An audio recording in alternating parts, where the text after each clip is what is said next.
अंतरिक्ष में चलती है एलियन की सरकार, सदियों से बज रही खतरे की घंटी। हमारे सोलर सिस्टम के बाहर मिला एक रहस्यमय प्लेनेट और पृथ्वी पर हो रही ऐसी हलचल जिसके बारे में सुनकर ही आपके होश उड़ जाएंगे। Welcome back. आज की इस वीडियो में आपको ऐसी बातें जानने को मिलेंगी जिनके बारे में आपने कभी सोचा भी नहीं होगा। वीडियो को एंड तक जरूर देखना। तो चलिए शुरू करते हैं।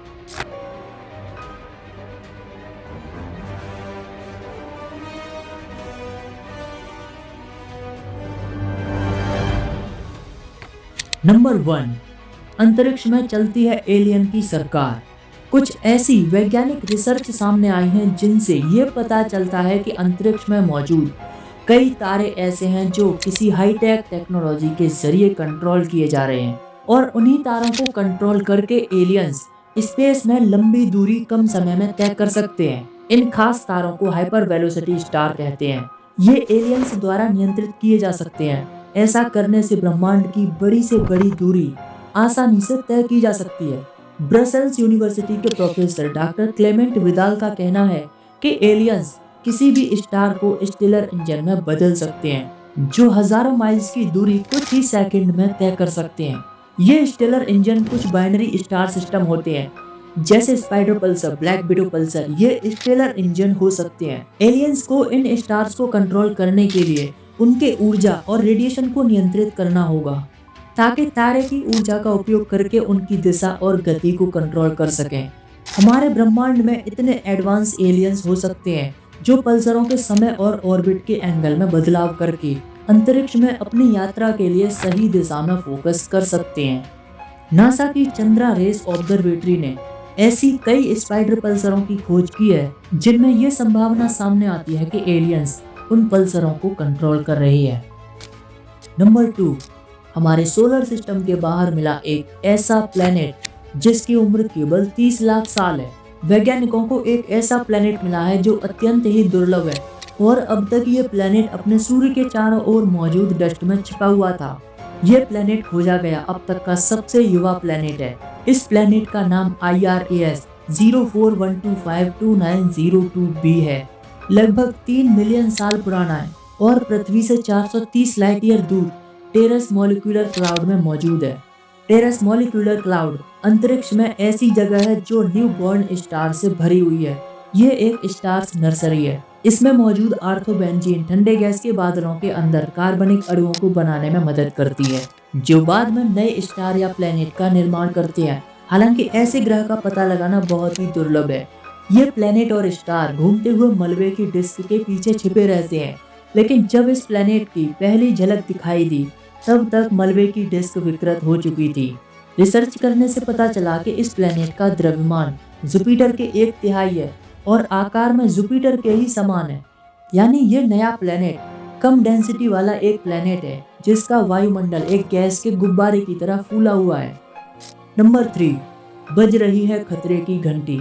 तेजी से बदल रहा है पृथ्वी का मैग्नेटिक नॉर्थ पोल। वैज्ञानिक सदियों से नॉर्थ पोल पर नजर रखे हुए हैं। पृथ्वी का मैग्नेटिक नॉर्थ पोल अपनी दिशा बदल रहा है जो अपने स्थान से कनाडा से साइबेरिया की ओर 2255 किलोमीटर दूर चला गया। हैरानी की बात यह है कि इसके बदलने की रफ्तार तेज हो रही है। साल 1990 और 2005 के बीच इसकी रफ्तार 15 किलोमीटर पर आवर थी, लेकिन अब बढ़कर 50 से 60 किलोमीटर पर आवर हो गई है। अगर नॉर्थ पोल इसी रफ्तार से आगे बढ़ता रहा तो एक दिन ऐसा आएगा जब उत्तर पूर्व में शिफ्ट हो जाएगा। तो जाहिर है कितनी बड़ी तबाही हो सकती है आने वाले समय में, और वैज्ञानिकों का मानना है कि ऐसा लगभग 2040 तक हो जाएगा। अब हम ये तो जानते हैं कि मैग्नेटिक पोल कितना महत्वपूर्ण है। नेविगेशन, रेडियो सुरक्षा, GPS, रडार, स्मार्टफोन, अन्य सभी उपकरण नेविगेट करने के लिए नॉर्थ पोल का यूज करते हैं। एरोप्लेन से समुद्री जहाज, पनडुब्बी, ये सभी मैग्नेटिक नॉर्थ पोल पर निर्भर करते हैं। नॉर्थ पोल के जरिए ही डायरेक्शन का पता लगाते हैं, और जब नॉर्थ पोल ही अपनी दिशा बदल रहा है तो कितना कुछ बदलाव देखने को मिलेगा इस नेविगेशन की दुनिया में। ये एक गंभीर परिणाम ला सकता है। अगर इसी गति से ये बदलता रहा तो आने वाले अगले दशक में 660 किलोमीटर ईस्ट की ओर बढ़ जाएगा और ब्रिटिश जियोलॉजिकल सर्वे BGS के मुताबिक 2040 तक सभी कंपास उत्तर दिशा को पूर्व दिशा की ओर निर्धारित करने लग जाएंगे। यानी पूर्व दिशा ही उत्तर दिशा बन जाएगी और सूरज जो पूर्व दिशा से उगता है वो उत्तर दिशा से उगना शुरू कर देगा। आपको बता दूं, नॉर्थ पोल ही नहीं बल्कि साउथ पोल भी अपनी दिशा बदल रहा है, जो अंटार्कटिका से ऊपर पूर्व की ओर बढ़ रहा है। अब सबसे हैरान कर देने वाली बात यह है कि नॉर्थ और साउथ पोल दोनों ही पूरब की ओर बढ़ रहे हैं। वैज्ञानिकों की माने तो पोल का ये बदलाव लगभग एवरेज हर 3 लाख साल में होता है। और आपको बता दूं, लास्ट टाइम जब ध्रुवों की अदला बदली हुई वो लगभग 7,80,000 साल पहले हुई थी। यानी पृथ्वी पर ध्रुवों के बदलने का जो समय है वो बहुत लेट हो चुका है। अभी तक ध्रुव बदले नहीं गए हैं 7,80,000 साल से, जबकि एवरेज टाइम 3 लाख साल है। अब कब पृथ्वी का ध्रुव बदल जाए ये कहना मुश्किल है। वैसे आपको बता दूं, पृथ्वी के ध्रुवों का जो चुंबकीय क्षेत्र है वो जीवन को बनाए रखने के लिए बहुत महत्वपूर्ण भूमिका निभाता है। एक अदृश्य ढाल के रूप में पृथ्वी पर जीवन की रक्षा करता है। ये पृथ्वी के आंतरिक भाग से अंतरिक्ष तक फैली है, जो सुरक्षा का एक बुलबुला है जो हमें स्पेस और सूर्य से आने वाले हानिकारक रेडिएशन से बचाने में मदद करता है। अगर ये गायब हो गया तो बहुत ही गंभीर परिणाम देखने को मिलेंगे। पर्यावरण से लेकर मानव और प्रौद्योगिकी सभी प्रभावित होंगे। हमने ये तो जान लिया कि पृथ्वी का मैग्नेटिक फील्ड जीवन के लिए बहुत जरूरी है, जो पृथ्वी पर स्पेस से आने वाले हार्मफुल रेडिएशन को और सूर्य से आने वाले सोलर स्टॉर्म को सरफेस तक नहीं आने देती। तो अब सवाल आता है कि आखिर ये ध्रुव बदल क्यों रहे हैं। इसका सबसे बड़ा कारण है पृथ्वी के बाहरी कोर में मौजूद पिघला हुआ आयरन, जो सरप्राइजिंगली बहता रहता है और इसी के चलते ध्रुव लगातार बदलते रहते हैं। जब ध्रुव बदलते हैं तो एक समय ऐसा आता है जब चुंबकीय क्षेत्र शून्य हो जाता है और पृथ्वी के कई स्थानों पर एक से ज्यादा चुंबकीय ध्रुव बन जाते हैं। हालांकि ये रातों रात नहीं होता, इसमें सैकड़ों से लेकर हजारों साल तक का समय लग सकता है। शायद अब वो समय आ गया है, क्योंकि पिछले 200 वर्षों में पृथ्वी का चुंबकीय क्षेत्र औसतन 9% कम हो चुका है और साथ ही चुंबकीय नॉर्थ पोल लगातार रसिया की ओर बढ़ रहा है, जो इस बात का संकेत देता है कि आने वाले कुछ 20 सालों में ये अपनी डायरेक्शन बदल देगा और मैग्नेटिक नेविगेशन पर निर्भर सभी वैज्ञानिक उपकरण में क्या क्या कठिनाइयां देखने को मिलेंगी ये अभी निश्चित नहीं है। फिलहाल ध्रुवों पर होने वाली हलचल से किसी आपदा का कोई संकेत नहीं मिला है। नंबर 4, पृथ्वी के महासागरों में वाटर सर्कुलेशन का हो रहा पतन। आप शायद दुनिया में हो रही उन हलचलों से अनजान हैं जो आने वाले समय के लिए खतरा बन सकते हैं। ग्लोबल वार्मिंग डायरेक्टली पर्यावरण पर असर नहीं डालती। इसका सबसे बड़ा प्रभाव समुद्रों में वाटर सर्कुलेशन पर पड़ता है, जिससे पर्यावरण में भारी मात्रा में परिवर्तन होता है और इससे हम अनजान हैं। हमें लगता है कि ग्लोबल वार्मिंग पर्यावरण को सबसे ज्यादा नुकसान पहुंचाता है। ग्लोबल वार्मिंग का सबसे ज्यादा नेगेटिव इफेक्ट समुद्रों और महासागरों पर पड़ता है, जिससे पर्यावरण में जो चेंजेस आते हैं वो खतरनाक साबित होते हैं और उन्हीं में से एक है वाटर सर्कुलेशन, जल परिसंचरण।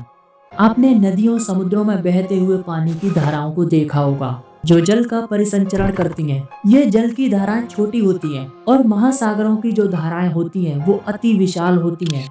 और आपको बता दूं, पृथ्वी की सबसे बड़ी जलधारा जो सबसे ज्यादा पानी का परिसंचरण करती है वो है the great global ocean conveyor belt. ये जलधारा का सबसे बड़ा नेटवर्क है। इस बेल्ट में पानी पूरे ग्रह के चारों ओर एक ही धारा में बहता है।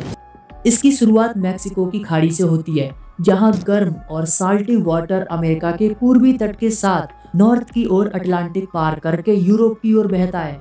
जैसे ही पानी अटलांटिक पहुंचता है ये ठंडा होकर जमने लगता है और इसकी डेंसिटी बढ़ जाती है और डेंसिटी बढ़ने के कारण ये समुद्र की गहराई में चला जाता है और डेंसिटी के चलते पानी के डूबने के कारण और अधिक गर्म पानी उत्तर की ओर खिंचा चला आता है और एक कंटिन्यूअसली साइकिल बन जाती है। ये कन्वेयर बेल्ट की धारा मैक्सिको की खाड़ी से बहती हुई उत्तर और दक्षिणी अमेरिका की महाद्वीपीय ढलान के साथ अंटार्कटिका की ओर बहती है। अंटार्कटिका का परिध्रुवीय पानी प्रशांत महासागर से इंडोनेशियाई द्वीपों से होता हुआ हिंद महासागर तक पहुंचता है, फिर दक्षिणी अफ्रीका से होता हुआ हिंद महासागर की सीमा धाराओं के माध्यम से अटलांटिक महासागर में शामिल हो जाता है और ठंडा होकर समुद्र की गहराई में समा जाता है।